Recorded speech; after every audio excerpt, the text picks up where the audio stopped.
जिंदगी में कैंसर हो ही ना, ये और भी अच्छा है जानना।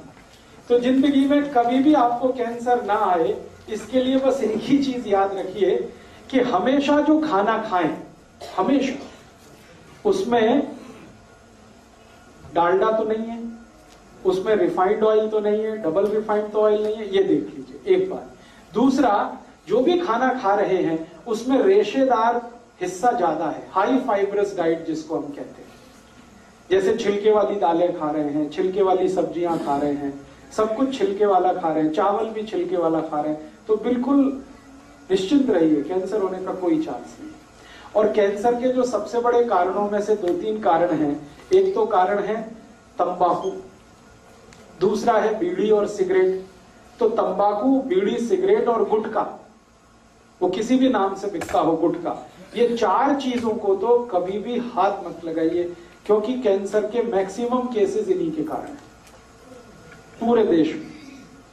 सरकार आजकल भारत की काफी कोशिश कर रही है। बीड़ी सिगरेट पर उन्होंने प्रतिबंध लगाने की कोशिश की है, गुटखे पर भी अभी कोशिश उनकी जारी है। थोड़े दिन में वो कह रहे हैं शराब पर भी करेंगे। तो जैसे जैसे इस दिशा में हम आगे बढ़ेंगे, हम कैंसर से बचेंगे। कैंसर के बारे में सारी दुनिया एक बात कहती है, डॉक्टर्स हो, एक्सपर्ट्स हो, साइंटिस्ट हो, कि इससे बचाव ही इसका उपाय है। हाँ, बता देता हूं, अभी 2 मिनट में ही बता देता हूं। तो हम कोशिश करेंगे कैंसर का ट्रीटमेंट करें, किसी का या हमारे परिवार का, तो ध्यान रखें उसकी कीमोथेरेपी स्टार्ट हो गई तो कुछ कोशिश मत करिए, फायदा नहीं आएगा, आपको भी डिप्रेशन आ जाएगा जब आप देखेंगे कोई रिजल्ट नहीं। अगर कीमोथेरेपी स्टार्ट नहीं हुई है, इंग्लिश मेडिसिन उसकी नहीं शुरू हुई है, उसको एलोपैथी नहीं स्टार्ट हुई है, तो जरूर आप ये कर दीजिए, आपको 99% रिजल्ट मिल जाएंगे इसमें। हाँ, वो भी दे सकते हैं। गेहूं को बोना और उसके जो किल्ले निकलते हैं उसका रस निकाल के देना, वो कॉम्प्लीमेंट्री है।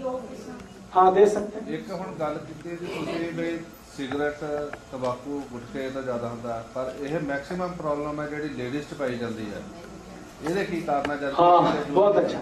महिलाओं को आजकल बहुत कैंसर है यूट्रस में, गर्भाशय में, और महिलाओं को आजकल बहुत कैंसर हो रहा है उनके स्तनों में, ब्रेस्ट में, काफी तेजी से बढ़ रहा है। ट्यूमर होता है, फिर बाद में कैंसर में कन्वर्ट हो जाता है। तो माताओं को, बहनों को क्या करना चाहिए जो जिंदगी में कभी ना आए? आपके लिए सबसे अच्छा प्रिवेंशन है कि जैसे ही आपको आपके शरीर के किसी हिस्से में अनवांटेड ग्रोथ का पता चले, अनवांटेड ग्रोथ माने जो आप नहीं चाहते और वो हो गई, रसौली हो गई, गांठ हो गई, तो इमीडिएट आप कॉशियस हो जाएंगे। हालांकि दूसरी बात ये भी कहना चाहता हूं कि सभी गांठ और सभी रसौली कैंसर नहीं होती है, 2 या 3% ही गांठ ऐसी है जो कैंसर में कन्वर्ट होती है। लेकिन आपको चिंता तो माने कॉशियस होना तो पड़ेगा। अब उसके लिए क्या करें? माताओं को सबसे अच्छा तरीका है, कहीं भी रसौली हो गई, गांठ हो गई, इसको जल्दी से जल्दी गलाना, इसको जल्दी से जल्दी घोल देना। तो इसकी दुनिया में सबसे अच्छी दवा है चूना।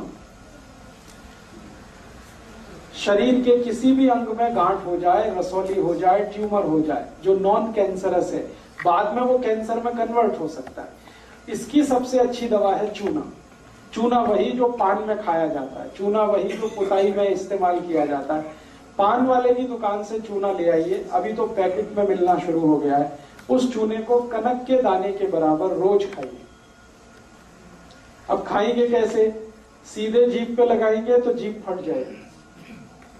तो उसको खाने का तरीका है, पानी में घोल के पानी पी लीजिए, दही में घोल के दही पी लीजिए, लस्सी में घोल के लस्सी पी लीजिए, दाल में डाल के दाल खा लीजिए, सब्जी में डाल के सब्जी खा लीजिए। कहीं भी शरीर में गांठ है तो एक ये हो गई जी गल, जो पता लग गया भी गठ हो गई। आम तौर पर ਜਿਹੜੇ मेरी निगाह ਦੇ ਵਿੱਚ ਕੇਸ ਹੈਗਾ, ਕਿਉਂਕਿ मैं ਇਸੇ ਕੈਂਸਰ ਪੇਸ਼ੈਂਟ ਦੇ ਨਾਲ मैं 4 ਸਾਲ ਚੱਲਿਆ ਹੈਗਾ ਜੀ। लेडीज में ज्यादा प्रॉब्लम पेट दे विच रसौली बनती है। हाँ, बस ਉਹਦਾ पता ही नहीं लगता। देखिए, पेट के बीच में रसौली है तो वो भी गांठ ही की तरह, और वो भी गलेगी, चूने से ही गलेगी। पता कैसे चले?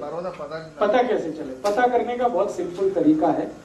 जो भी माताओं को पेट में रसौली हो जाएगी, उनकी मेंसेस साइकिल पूरी तरह से बिगड़ जाएगी, उससे पता चलेगा। खून बहुत ज्यादा आएगा, और 28-30 दिन में मेंसेस आना चाहिए, वो 15 दिन में ही आ जाएगा, 10 दिन में आ जाएगा, 12 दिन में आ जाएगा, 14 दिन में आ जाएगा। और हो सकता है कि वो 1 हफ्ते चले, 10 दिन चले, 15 दिन चले, ब्लीडिंग बहुत होगा, थकान बहुत आएगी, शरीर में कमजोरी बहुत हो जाएगी। तो उससे तुरंत भांप लीजिए कि रसौली हो रही है या हो चुकी है। बाद में कंफर्म करना है तो सोनोग्राफी करा लीजिए। चूना लगातार कितना चल रहा है? चूना वही 3 महीने खा के 15 दिन ब्रेक करके फिर 3 महीने है जी। 3 महीने खा के थोड़े दिन छोड़ना ही है, नहीं छोड़ेंगे तो क्या होगा वो भी जान लीजिए। हाँ बहुत अच्छा। अगर गांठ नहीं है तो भी खा लीजिए, कोई दिक्कत नहीं है। मैं अभी खुद ही बताने जा रहा हूँ कि वो क्या क्या करेगा। लेकिन अभी बात चल रही है माताओं को, बहनों को कहीं भी गांठ हो जाए, वो गर्भाशय में हो सकती है, शरीर के बाहर कहीं भी। बाहर की गांठ तुरंत पता चल जाएगी, आप शुरू कर सकते हैं। अंदर की गांठ पता करने का एक ही सरल उपाय है कि उनके मासिक की जो गड़बड़ी है वो नोट करिए। या तो बहुत खून जा रहा है, या तो उनको हर 10-15 दिन पे मेंसेस शुरू हो रहा है, और या कभी कभी ऐसा भी हो जाता है इसका उल्टा, 2-3 महीने लगातार मासिक ही नहीं आएगा, बिल्कुल बंद हो जाएगा। तो वो भी एक संभावना हो जाती है रसौली होने की, गांठ होने की। और एक आखिरी है कि अगर माँ शादीशुदा है, उसके पति के साथ उसका संपर्क है, तो संपर्क के समय बहुत ब्लीडिंग हो रहा है, तो मान लीजिए कंफर्म है कि वो गांठ हो गई है। तो इन 4 कंडीशंस को पता करके आप बिल्कुल कंफर्म कर सकते हैं कि आपको चूना की जरूरत आ गई है। ये चूना सबसे अच्छी दवा है, सबसे सस्ती दवा है, साइड इफेक्ट इसके बहुत कम है, बिल्कुल मिनिमम है, और दुनिया की सब दवाएं इसी चूने से बनती है जो रसौली को गलाती है। होम्योपैथी में रसौली को गलाने की कई दवाएं हैं, उनके नाम है कैलकेरिया फॉस है, कैलकेरिया कार्ब है, कैलकेरिया फ्लोर है, कैलकेरिया आयोड है, कैलकेरिया आर्स है, ये सब चूने से बने।